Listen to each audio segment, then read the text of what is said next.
बिस्मिल्लाहिर्रहमानिर्रहीम। अस्सलाम वालेकुम व्यूवर्स। आज मैं आप लोगों के लिए बहुत ही मज़ेदार चना बिरयानी की रेसिपी लेकर आई हूँ, जो कि बहुत ही टेस्टी बन के तैयार होती है, मसालेदार बन के तैयार होती है। बेस्ट बिरयानी की रेसिपी है ये, क्योंकि इसको हम घर के सादे मसालों के साथ बेहतरीन सी बिरयानी बना के तैयार करेंगे। और इसको आप बनाएंगे एक बार तो आपके घर वाले जो हैं वो उंगलियां चाटते रह जाएंगे, क्योंकि बनती ही इतनी मज़ेदार है। तो इस वीडियो को लास्ट तक ज़रूर देखिएगा।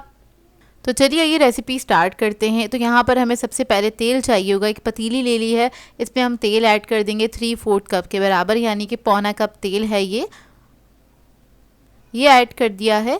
और उसके बाद हम इसके अंदर ऐड करेंगे लहसुन अदरक का पेस्ट तकरीबन 1 टेबलस्पून के बराबर, और इसको हम हल्का सा फ्राई कर लेंगे। फिर मैं ज़ीरा ऐड कर दूंगी 1 टेबलस्पून। 2 अदद बादियान के फूल ऐड कर देंगे। इसके बाद इसके अंदर मैं ऐड करूंगी मसाले। तो लाल मिर्चों का पाउडर ऐड करेंगे इसमें 1 टेबलस्पून के बराबर। धनिया पाउडर ऐड करेंगे 1 टेबलस्पून। नमक ऐड करेंगे 1 टेबलस्पून। जायफल जावित्री का पाउडर ऐड करेंगे 1/2 टीस्पून। ज़ीरा पाउडर ऐड करेंगे 1 टीस्पून। गरम मसाला ऐड करेंगे इसमें 1 टीस्पून। हल्दी ऐड करेंगे इसमें 1/2 टीस्पून। तली हुई प्याज ऐड करेंगे 1/4 कप के बराबर। अब इन तमाम चीज़ों को हल्का सा भून लेंगे। आप लोग फर्स्ट स्टेप अगर करना चाहते हैं तो पहले प्याज को फ्राई करिएगा, उसके बाद बाकी के मसाले ऐड कर दीजिएगा। उसके बाद इसको भूनने के बाद इसके अंदर हम टमाटर ऐड कर देंगे 1 कप के बराबर। 3 से 4 टमाटर थे ये। उसके बाद हम इसके अंदर आलू ऐड करेंगे 4 अदद बड़े साइज़ के। इसको मैंने बड़े साइज़ में ही कट किया, यानी कि एक आलू के सिर्फ 4 हिस्से ही किए हैं। इसको मिक्स करेंगे अच्छी तरीके से। उसके बाद इसके अंदर हम पानी ऐड कर देंगे तकरीबन 1 कप के बराबर। 1 से 1.5 कप आप ऐड कर सकते हैं। इतना पानी ऐड कर दीजिएगा कि ये आलू जो है अच्छे से गल जाएँ इसके अंदर। और इसको हम कवर करके छोड़ देंगे 10 से 15 मिनट के लिए। उसके बाद हम चेक कर लेंगे तो ये आलू जो थे मेरे पास ये 10 मिनट के अंदर ही गल गए थे बहुत अच्छे से। ये देखिए गल चुके हैं आलू। अब इसके अंदर हम चने ऐड कर देंगे, जिनको मैंने पहले ही बॉईल कर लिया था। 4 कप के बराबर हैं ये, और ये बॉईल करने के बाद मैंने मेजर किया था, 4 कप चने थे ये। तो ये हम मिक्स कर देंगे अच्छी तरीके से। और इसके बाद इसके अंदर हम ऐड करेंगे हरी मिर्चें 7 से 8 अदद। 1 अदद लेमन के स्लाइसेस मैंने ऐड कर दिए हैं, बड़े साइज़ का लेमन था ये। और इसके बाद इसको हम हल्का सा मिक्स करके छोड़ देंगे पकने के लिए। कवर करके छोड़ देंगे 5 से 7 मिनट के लिए। तो देखिए 5 से 7 मिनट हो चुके हैं और चने हमारे पास गले हुए थे। ये मसाला बहुत जल्दी बन के तैयार हो जाता है। इधर ये रेडी हो गया है। अब इसके बाद हम फ्लेम ऑफ कर देंगे और चावलों की तरफ आ जाते हैं। तो चावल के लिए एक मैंने बड़ा पतीला ले लिया है, उसमें खुला पानी ऐड कर दिया है। इसमें 2 टेबलस्पून के बराबर हम नमक ऐड कर देंगे। फिर हम इसके अंदर ऐड करेंगे दालचीनी, 2 स्टिक्स ले ली थी मैंने। हरी इलायची ऐड करेंगे 6 अदद। लौंगे ऐड करेंगे 6 से 8 अदद। चावल ऐड करेंगे 500 ग्राम्स के बराबर हैं। आधा किलो चावल थे। सेला राइस यूज़ कर रही हूँ मैं, और इसको मैंने आधा घंटा पहले भिगो दिया था। बस इसको हमने फुल डन कर लेना है। तो देखिए चावल हमारे पक गए हैं। 10 से 15 मिनट लगते हैं इसको पकने में, बॉईल होने में। और उसके बाद इसकी हम लेयरिंग कर लेंगे। तो पतीली के अंदर बेस में हमने सबसे पहले चावल बिछा दिए हैं, उसके बाद आधे चावल बिछा दिए हैं। सारा मसाला जो चनों का था और आलू का वो हम इसके ऊपर ऐड कर देंगे। हरा धनिया पुदीना ऐड कर देंगे इसके ऊपर। थोड़ा सा जर्दा फूड कलर ऐड करेंगे 1/2 टीस्पून के बराबर। तली हुई प्याज ऐड कर देंगे। फिर बाकी के जो चावल थे आधे वो हम इसके ऊपर ऐड करेंगे। इसको फैला देंगे अच्छी तरीके से। फैलाने के बाद दोबारा से वही लेयरिंग करेंगे हम, मतलब इसके अंदर हम हरा धनिया पुदीना ऐड करेंगे, जर्दा फूड कलर ऐड करेंगे, और इसके बाद हम इसके अंदर ऐड करेंगे तली हुई प्याज। और आखिर में हम इसके अंदर केवड़ा ऐड करेंगे। तो केवड़ा एसेंस भी आप लोग ऐड कर सकते हैं। यहाँ पर मेरे पास ज़ाफ़रानी केवड़ा है, तो वो मैं कलर के ऊपर डाल दूँगी इस तरह से। और थोड़ा सा ऑयल ऐड कर देंगे 2 टेबलस्पून के बराबर।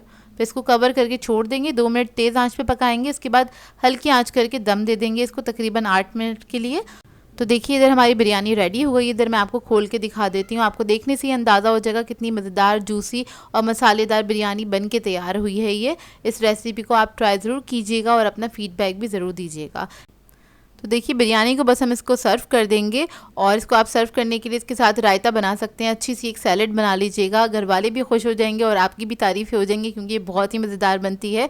एक बार फिर कह रही हूँ, इसको ट्राई ज़रूर कीजिएगा इस रेसिपी को और अपना फीडबैक ज़रूर दीजिएगा। आज मैं आप लोगों के लिए रेशेदार हलीम की रेसिपी लेकर आई हूँ, जिसको बनाना बेहद आसान है। बहुत मज़ेदार हलीम घर में बनके तैयार हो जाता है और इसको हम किस तरह से जायकेदार बनाएंगे परफेक्ट मेजरमेंट के साथ, आज मैंने आपको ये रेसिपी सिखाई है। बहुत ही आसान तरीका है हलीम घर में बनाने का। देग जैसी हलीम आप घर में कैसे बना सकते हैं, आज आपको सारी टिप्स एंड ट्रिक्स बताऊंगी इसकी मैं।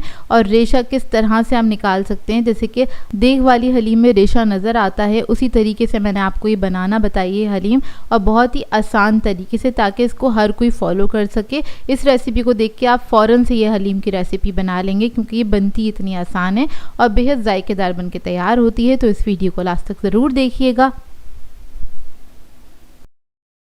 तो चलिए आइए वीडियो स्टार्ट करते हैं। तो सबसे पहले हम दालें देख लेते हैं। तो यहाँ पर मैंने चने की दाल ली है 1/4 कप के बराबर। माश की दाल ले लेंगे 1/4 कप। मूंग की दाल ले लेंगे 1/4 कप। मसूर की दाल ले लेंगे 1/4 कप। चावल ऐड करेंगे इसमें 1/4 कप के बराबर। इधर मैंने लिया है दलिया, जौ का दलिया है आधा कप के बराबर। दलिए से बनाएंगे तो हलीम बहुत कम वक्त में बनके तैयार होगी, ज़्यादा टाइम नहीं लगेगा इसको बनने में। गेहूं का दलिया ले लिया है आधा कप के बराबर। अब ये सारी दालें और दलिया ले लेंगे, इसको मिक्स करेंगे अच्छी तरीके से। इसको 3 पानी से अच्छी तरीके से धो लेंगे। इसके अंदर काफ़ी ज़्यादा मिट्टी होती है, उसको निकाल लेना है। फिर उसके बाद इसको जब हम पानी में भिगोएंगे तब क्या करेंगे, इसके अंदर हल्दी ऐड कर देंगे 1 टीस्पून के बराबर। इसको मिक्स करेंगे और इसको तकरीबन आधे 1 घंटे के लिए रख देंगे सोक करने के लिए। अब एक पैन ले लेंगे, इसमें ऐड करेंगे आधा कप के बराबर घी। इसको हल्का सा गर्म होने देंगे। फिर हम इसके अंदर प्याज ऐड कर देंगे। ये 4 अदद प्याज है, इसको मैंने स्लाइसेस में कट कर लिया था। प्याज को हमें गोल्डन ब्राउन करना है, फ्राई करना है बेसिकली प्याज को। तो देखिए प्याज हमारी फ्राई हो चुकी है। अब हम क्या करेंगे, एक प्रेशर कुकर ले लेंगे, उसके ऊपर छन्ना रखेंगे और प्याज को छान लेंगे। बेसिकली इसका हमें घी चाहिए और प्याज भी हमें फ्राई करनी थी, तो प्याज हमने पहले से फ्राई कर ली है। ये लास्ट में हम इस्तेमाल करेंगे हलीम के ऊपर। अभी जो घी गरम है इसके अंदर हम ऐड कर देंगे लहसुन अदरक का पेस्ट 1.5 टेबल स्पून के बराबर। इसको हल्का सा फ्राई कर लेंगे। फिर हम इसके अंदर ऐड करेंगे बीफ का गोश्त, ले रही हूँ मैं इधर आधा किलो के बराबर। बोनलेस है ये और बड़ी बड़ी बोटियाँ हैं इसकी। इसको हल्का सा फ्राई करेंगे।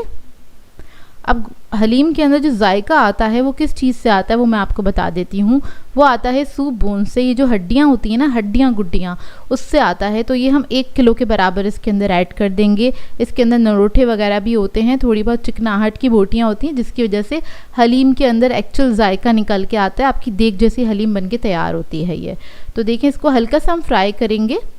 उसके बाद हम इसमें मसाले ऐड करेंगे। तो धनिया पाउडर ऐड करेंगे 1 टीस्पून के बराबर। ज़ीरा पाउडर ऐड करेंगे 1 टीस्पून। हल्दी ऐड करेंगे 1/2 टीस्पून। लाल मिर्चों का पाउडर ऐड करेंगे 1 टीस्पून। कुटी हुई लाल मिर्च ऐड करेंगे 1 टीस्पून।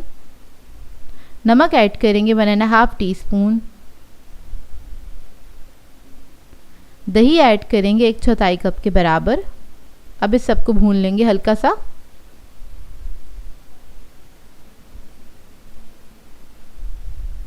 तो ये देखिए, इसको मैंने भून लिया है। जब ये अच्छी तरीके से भुन जाएगा फिर हम इसके अंदर पानी ऐड करेंगे तकरीबन 4 ग्लास के बराबर, या फिर आप 1 जग पानी ऐड कर लीजिएगा, इतना कि गोश्त उसके अंदर गल जाए। अब हम इसका क्या करेंगे, ढकना बंद करेंगे और सीटी लगा देंगे। तकरीबन आधा घंटा लगेगा गोश्त को गलने में। तो आपने इसको 10 मिनट पकाना है हाई फ्लेम पे। 20 मिनट्स के लिए हम इसको कुक करेंगे लो मीडियम फ्लेम पे। अब इतने हमारा गोश्त गल रहा है, हम दालों को पका लेते हैं। तो यहाँ पर मैंने कढ़ाई ले ली है, इसके अंदर सारी दालें ऐड कर देंगे पानी समेत, और थोड़ा और पानी ऐड कर देंगे इसके अंदर। दालों के हिसाब से पानी ऐड कर दीजिएगा। मैंने तकरीबन 3 ग्लास पानी ऐड किया था। इसके अंदर ऐड करेंगे लहसुन अदरक का पेस्ट तकरीबन 1.5 टेबल स्पून के बराबर। 1 टीस्पून सॉल्ट भी ऐड कर दीजिएगा इसके अंदर। थोड़ा पानी और ऐड किया है। अब इसको मैं पकने के लिए रख दूंगी जब तक हमारी दालें नहीं गल जाती हैं। इतने हम गोश्त को चेक कर लेते हैं। तो गोश्त जो है हमारा बहुत अच्छी तरीके से गल चुका है। इधर मैं आपको दिखा देती हूँ। ये देखिए बहुत अच्छे से गलना चाहिए कि बस हाथ लगाती ही रेशा रेशा अलग हो जाए, इस तरह से गलना चाहिए। अब देखिए इसके ऊपर ये जो नरोठे लगे हुए हैं ना, ये जेली वाली जो बोटी होती है, इसको भी हम निकाल लेंगे हड्डियों के ऊपर से। तो हड्डियाँ मैंने अलग कर ली हैं। अब ये जो गोश्त था ना, उसका सारा स्टॉक भी मैंने निकाल लिया है। अब गोश्त को हमने इस तरह से इसको कूटना स्टार्ट करना है। आप कोई भी चीज़ ले सकते हैं इसको कूटने के लिए, मैशर भी ले सकते हैं, पोटैटो मैशर के साथ भी ये अच्छी तरीके से रेशा अलग हो जाएगा। बेसिकली इसका हमें रेशा अलग करना है। तो ये देखिए कुछ इस तरह से हो गया है गोश्त, रेशा रेशा अलग हो गया है इसका। अब दालें चेक कर लेते हैं। तो दालों को पकते हुए तकरीबन आधा घंटा हो गया है। ये देखिए दालें हमारी अच्छी तरीके से गल गई हैं, लेकिन घुली मिली नहीं हुई हैं, गल चुकी हैं ये ना इस वक्त। अब हम क्या करेंगे, इसको भी हम घोटना स्टार्ट करेंगे। तो मैंने इसको 10 मिनट और पकाया था, उसके बाद इसको मैंने घोटना स्टार्ट किया था।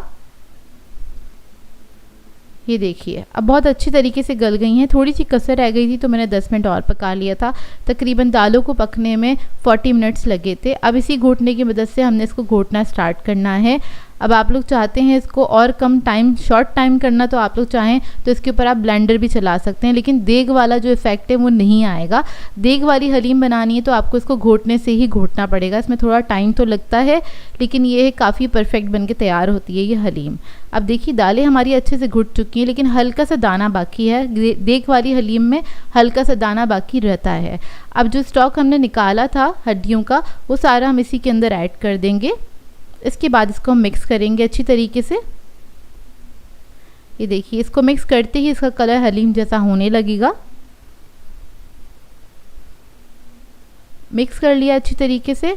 अब इसके बाद इसके अंदर हम गोश्त ऐड कर देंगे, और जो हड्डियों पे से मैंने बोटियां निकाली थी वो भी हम इसी के अंदर ऐड कर देंगे। और हलीम बनाएं तो सिर्फ गोश्त के साथ ही बनाइएगा, उसमें हड्डियां ज़रूर ऐड कीजिएगा, क्योंकि हड्डियों का अपना एक स्टॉक निकलता है, और जो उसके जो स्टॉक होता है ना, उसी के अंदर सारा जायका होता है। आपको पता ही होगा कितना अच्छा, जैसे कि हम पाए वगैरह बनाते हैं, कितने अच्छे जायकेदार बन के तैयार होते हैं। तो ये हड्डियों की वजह से इसके अंदर जायका आता है हलीम के अंदर, जो कि बहुत ही बेहतरीन और परफेक्ट हलीम बन के तैयार होती है। तो देखिए इसको मैंने मिक्स कर लिया। अब इसके बाद हम इसको घोटना स्टार्ट करेंगे। इधर मैंने थोड़ा सा पानी ऐड करा है, क्योंकि हलीम हमारा ना काफ़ी थिक हो गया था, और गोश्त ऐड करने के बाद भी आपने इसको 15 से 20 मिनट पकाना होता है, ताकि गोश्त जो है वो अच्छी तरीके से दालों के अंदर मिक्स हो जाए ना। तो इसको आपने पकाना होता है। तो देखिए इसको मैंने मिक्स किया। अब घोटने की मदद से मैं इसको घोटती रहूँगी। थोड़ी थोड़ी देर के बाद आपने इसको घोटते रहना है। यहाँ पर मैंने इसको 5 मिनट तक कुक किया था, उसके बाद मैंने इसको घोटना स्टार्ट किया था। तो देखिए जैसे आप इसको घोटना स्टार्ट करेंगे तो इसका रेशा जो है ना मिक्स हो जाएगा दालों के साथ, और ये आपका रेशेदार हलीम पक के तैयार हो जाएगा। अब आपने इसको तकरीबन 15 से 20 मिनट अच्छी तरीके से घोटना है, उसके बाद आपका ये हलीम रेडी हो जाएगा। तो देखिए हलीम जो है हमारा अच्छे से रेडी हो गया है। लास्ट में हम ऐड करेंगे गरम मसाला, जायफल जावित्री का पाउडर ऐड करेंगे, और इसको मिक्स कर लेंगे अच्छी तरीके से। तो ये हमारा परफेक्ट हलीम रेडी हो गया है, बिल्कुल देग स्टाइल का।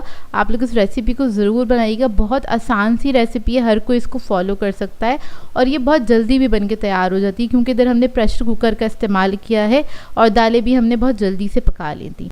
तो अब हम इसको सर्व कर लेते हैं, और आपको इसको देखने से ही अंदाज़ा हो रहा कितना रेशेदार परफेक्ट हलीम बन के तैयार हुआ है ये। आपने इस रेसिपी को ट्राई ज़रूर करना है, और अपना फीडबैक ज़रूर दीजिएगा, बताइएगा ज़रूर कैसी लगी ये रेसिपी। अच्छा, इसको सर्व करते हुए आपने हरी मिर्चें, अदरक, तली हुई हुई प्याज और लेमन के साथ आपने इसको सर्व करना। साथ साथ चाट मसाला भी ऐड कर सकते हैं अगर आपको पसंद है तो। वैसे ज़रूरत नहीं पड़ेगी, क्योंकि परफेक्ट मसाले थे इसके अंदर, परफेक्ट मेजरमेंट के साथ बनी हुई है ये हलीम। और ये देखिए हमारी प्लेट रेडी हो गई है। अब मैं आपको इसको खा के दिखाती हूँ। करीब से इसका लुक आप लोगों को देखने से अंदाज़ा हो जाएगा। ये देखिए, और कितने अच्छे इसके रेशे निकल कर आए हैं और ये बिल्कुल देग जैसी हलीम बन के तैयार होती है। आप किसी को भी सर्व करेंगे कोई यकीन ही नहीं करेगा कि आपने ये घर में ही बनाई है। आई होप आपको ये रेसिपी अच्छी लगी हो। सो व्यूअर्स, अगर आप लोगों को मेरी रेसिपीज़ अच्छी लगती हैं तो मेरे चैनल को सब्सक्राइब करें, लाइक करें, कमेंट ज़रूर किया करें, शेयर भी ज़रूर किया करें अपने फ्रेंड्स के साथ, फैमिली के साथ। तो मुझे अपनी दुआओं में याद रखिएगा। अल्लाह हाफ़िज़।